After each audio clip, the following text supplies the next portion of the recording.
Mūžībā devies pasaules apceļotājs Kārlis Bardelis. Latviešu ceļotājs Kārlis Bardelis kļuva par pirmo cilvēku, kas viens pats aerolaivā bez motora, burām vai pavadošā kuģa šķērsojis Kluso okeānu. Kopumā 6 aktīvu piedzīvojumu gadi pasaules apceļotājiem un projekta Bored of Borders aizsācējiem Bardelim atnes arī 6 Ginesa rekordus.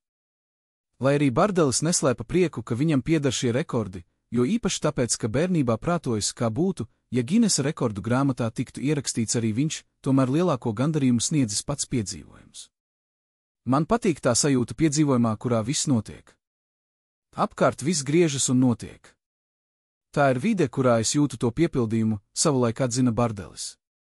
Savos ceļojumos viņš novērtēja satiktos cilvēkus, sirsnīgus, nesaprotamās valodās runājošus, bet palīdzēt gribošus un dabas varenību, haizivis un milzu bruņurupučus, okeāna vērpetes un tik atšķirīgo kontinentu savādās nokrāsas.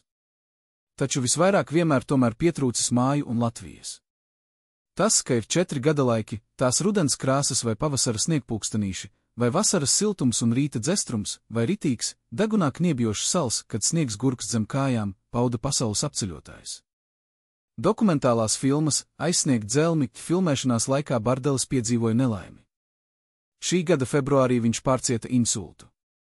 Smadzenēs plīsa asinsvads, un viņam no jauna bija jāmācās staigāt un runāt. Operācijas laikā smadzenēs tika atklāts arī audzējs, vēlāk uzstādīta diagnoze glioblastoma.